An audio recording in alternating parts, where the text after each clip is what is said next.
Évangile selon Jean, chapitre 15, passage 2. Le commandement de l'amour et la haine du monde. Comme le Père m'a aimé, moi aussi je vous ai aimé. Demeurez dans mon amour. Si vous gardez mes commandements, vous demeurerez dans mon amour, comme moi j'ai gardé les commandements de mon Père et je demeure dans son amour. Je vous ai dit cela afin que ma joie soit en vous et que votre joie soit complète. Voici mon commandement. Aimez-vous les uns les autres, comme je vous ai aimé. Il n'y a pas de plus grand amour que de donner sa vie pour ses amis. Vous êtes mes amis, si vous faites ce que je vous commande. Je ne vous appelle plus serviteur, parce que le serviteur ne sait pas ce que fait son maître. Mais je vous ai appelés amis, car je vous ai fait connaître tout ce que j'ai appris de mon Père. Ce n'est pas vous qui m'avez choisi, mais c'est moi qui vous ai choisi et vous ai établi, afin que vous alliez et portiez du fruit, et que votre fruit demeure, afin que tout ce que vous demanderez au Père en mon nom, il vous le donne. Ce que je vous commande, c'est de vous aimer les uns les autres. Examinons ce passage de plus près. Dans ce passage, Jésus transmet l'un des messages les plus importants de son enseignement, le commandement de l'amour. Ce n'est pas simplement un appel à la gentillesse ou à la courtoisie envers les autres, mais quelque chose de beaucoup plus profond.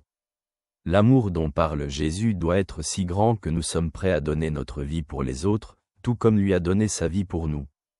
Ce commandement n'est pas quelque chose d'abstrait, mais un défi très concret.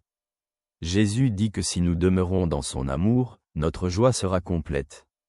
Cela signifie que le vrai bonheur ne vient pas de l'égoïsme, mais de l'amour sacrificiel, de la volonté de servir et de prendre soin de l'autre.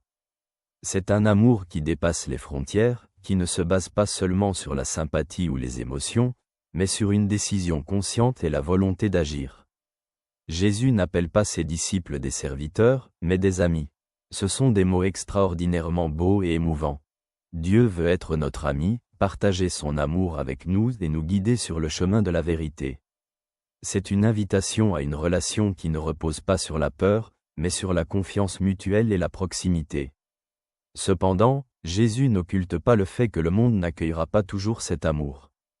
Le véritable amour de Jésus est un signe de contradiction contre l'égoïsme, l'orgueil et le mal qui règnent dans le monde. Les disciples de Jésus peuvent être confrontés à l'incompréhension, au rejet, voire à la persécution. Cela ne doit cependant pas les décourager, car le véritable amour est plus fort que la haine du monde. Sommes-nous capables de recevoir cet amour et de vivre selon lui ?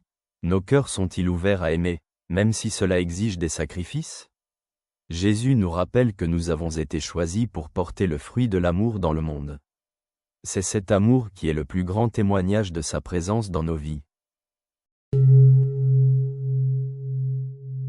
Je suis content d'avoir pu être avec toi, salutations.